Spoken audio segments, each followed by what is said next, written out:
Good morning. So magic is an excellent way for staying ahead of the reality curve, to make possible today what science will make a reality tomorrow.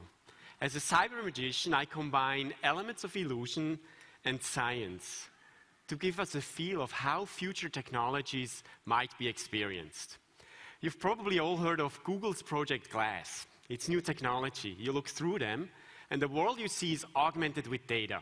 Names of places, monuments, buildings, maybe one day even the names of the strangers that pass you on the street. So these are my illusion glasses. They're a little bigger. They're a prototype. And when you look through them, you get a glimpse into the mind of the cyber illusionist. Let me show you what I mean. All we need is a playing card. Any card will do. Like this, and let me mark it so we can recognize it when we see it again. All right, very significant mark. And let's put it back into the deck, somewhere in the middle, and let's get started. System ready. Acquiring image. For those of you who don't play cards, a deck of cards is made up of 4 different suits. Hearts, clubs, diamonds, and spades. The cards are amongst the oldest of symbols and have been interpreted in many different ways. Now, some say that the 4 suits represent the 4 seasons. There's spring, summer, autumn, and my favorite season is winter. Well, yeah, mine too. Winter is like magic. It's a time of change when warmth turns to cold, water turns to snow, and then it all disappears. There are 13 cards in each suit.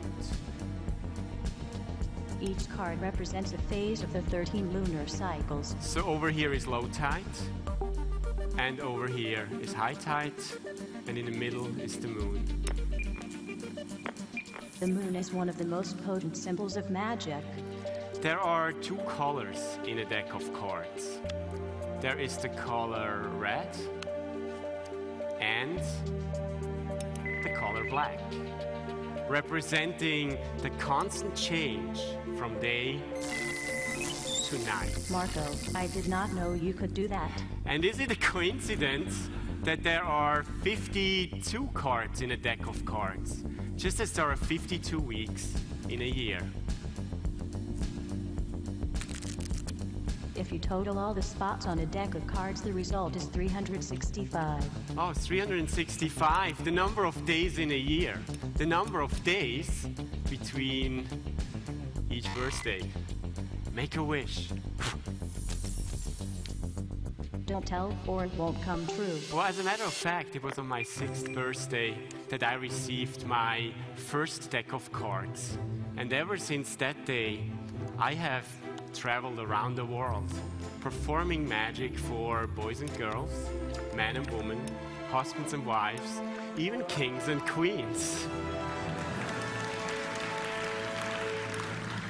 And who are these? Mischief makers. Watch. Wake up. Whoa! Are you ready for your party piece? Ready. Let me see what you got.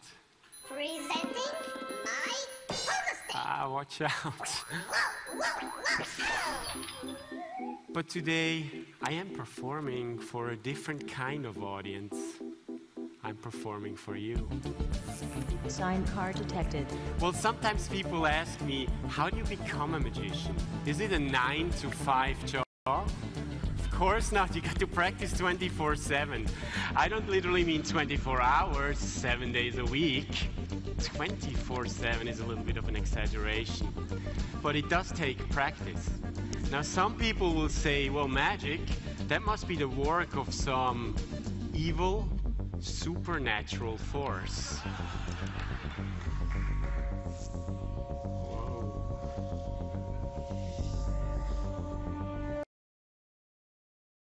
Well, to this, I just say no, no. Actually, in German, it's 9, 9.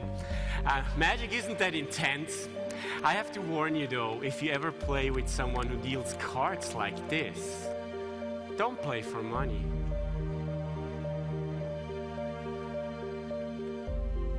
Why not? That's a very good hand. The odds of getting it are 4,165 to 1. Yeah, but I guess my hand is better. We beat the odds. I think you got your birthday wish. And that actually leaves me with the last and most important card of all. The one with this very significant mark on it. And unlike anything else we've just seen, virtual or not, this is without a question the real thing.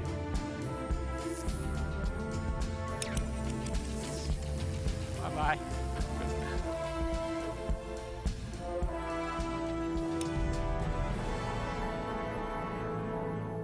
Thank you.